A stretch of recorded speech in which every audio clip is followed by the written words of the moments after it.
we have been having conversations with a number of workers at the University of Minnesota and the unions that they're involved in really over the last 20 years. Management has never been generous or intelligent at the University of Minnesota. But it seemed like this year things had reached a new low level. And interesting that that would be going on at the same time that President Kaler is organizing a major event around the Super Bowl for six-figure donors or even seven-figure donors. And so it seemed like a good time for us to have a conversation about how Minnesotans' tax dollars are being used at the University of Minnesota, how this very important public institution is being run on the backs of the people that work there, whether they are cafeteria workers or buildings and ground workers or clerical workers or graduate employees or faculty. Everybody is getting equally mistreated at the university. And so with the Super Bowl looming and the immediate issue of the Teamsters Local 320 contract, it seemed like a good time to try to bring everybody together so that we could all learn the number one purpose of the Eastside Freedom Library is to inspire solidarity. And I'm just thrilled to know that behind me are activists and leaders of 5 different labor organizations at the University of Minnesota. Is somebody taking a picture of this? I hope that there are pictures being taken.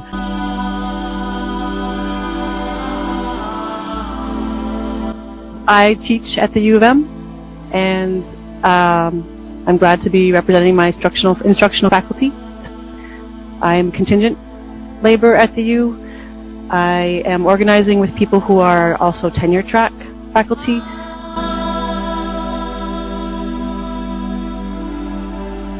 Whether or not Teamsters decide to strike and walk the picket lines, we know that we will be there side by side with them. And if Teamster members decide not to strike, we will be there side by side with them in the fight to make the university a good place to work, because it's not a good place to work. We have departments that are good places to work. We have individual supervisors that might be okay to work for, but as a system overall, it's a really shitty place to work.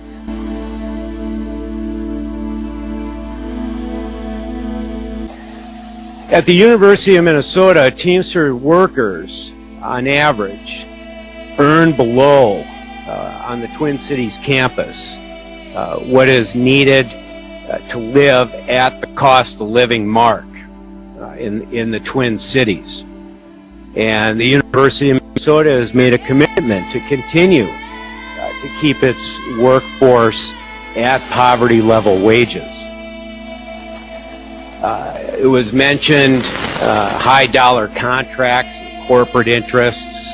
You know, the University of Minnesota has a foundation with a couple of different private nonprofit corporations that are worth billions of dollars. You know, you take a look at the university, and the University of Minnesota has an annual budget of $3.7 billion. And a large part of that is not dedicated to its service workers and its frontline workforce.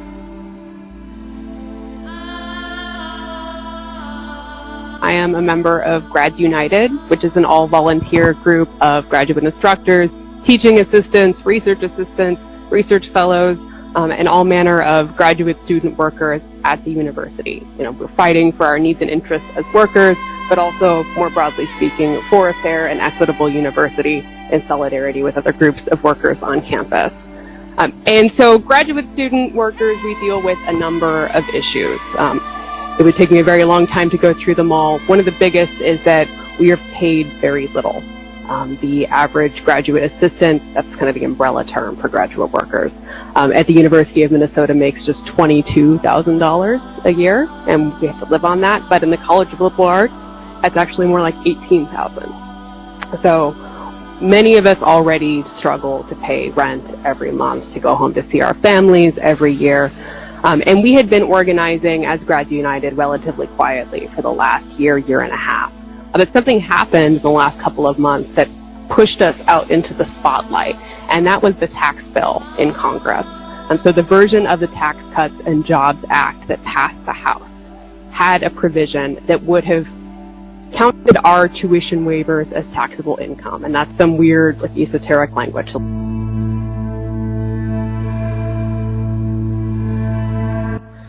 I guess I would just kind of say on a philosophical point that I think we lack as a society, as a nation, as a state, as a community, a vision of what the university can be now that doesn't suck.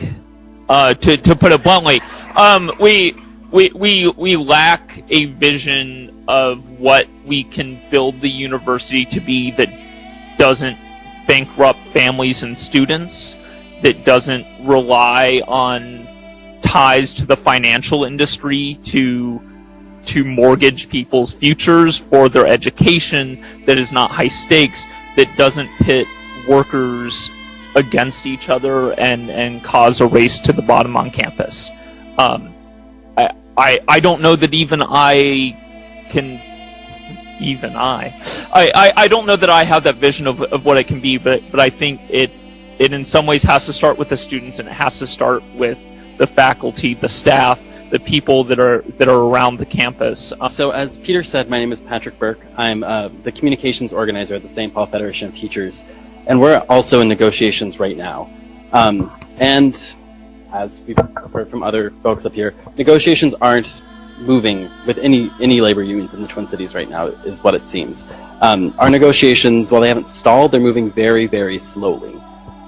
We are, and the school district has put a number of proposals on the table which are very much anti-educator and anti-union. So your comment about how educators do this work for the love of students is true, but you can't pay your rent with love of students really rings true, because right now the district is offering us a 0% raise for our teachers. They're also proposing to extend the workday by an extra hour and not compensate educators for that time.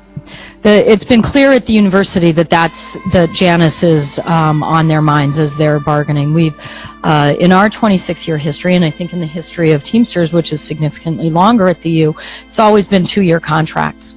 And they came in with proposals for a 1-year contract, which would have it expire July 1st of next year, weeks after, most likely, a Janus decision comes down. So we shouldn't have any illusion that the public, that management at all of the public institutions are looking at that and trying to crush us as a result. And I think the lesson, though, is that unions can either hunker down and just say, like, crisis is coming, we're not going to do anything about it, let's duck and cover, or we can say we're going to stand up and fight back.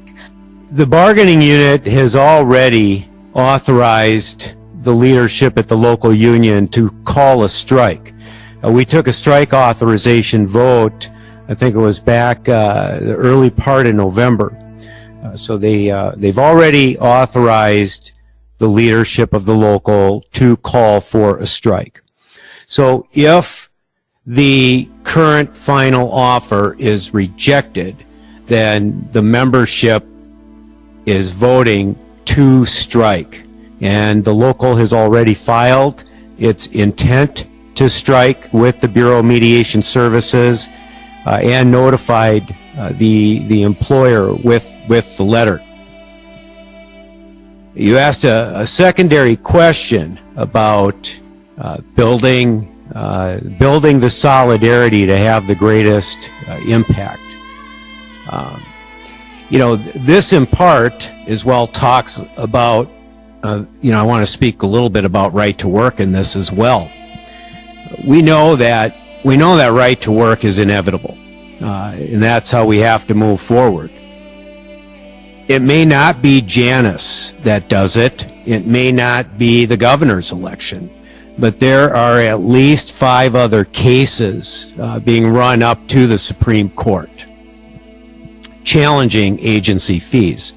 This has to do with organizing and building effective communication networks and educating workers and your union members. And that's what we're doing at Local 320. And that's what we're doing with all of our service workers that we represent at the University of Minnesota. We're building communication action networks.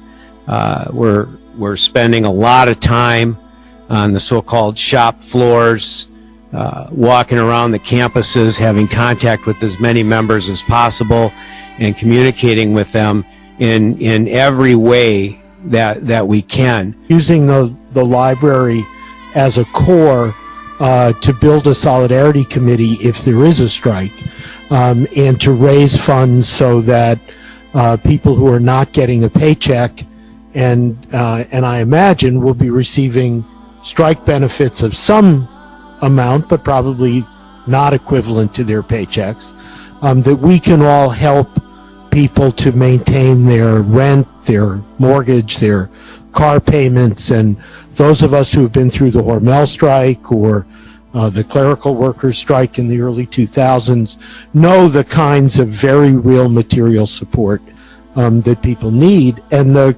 confidence that it gives them if they know that they're going to get that support.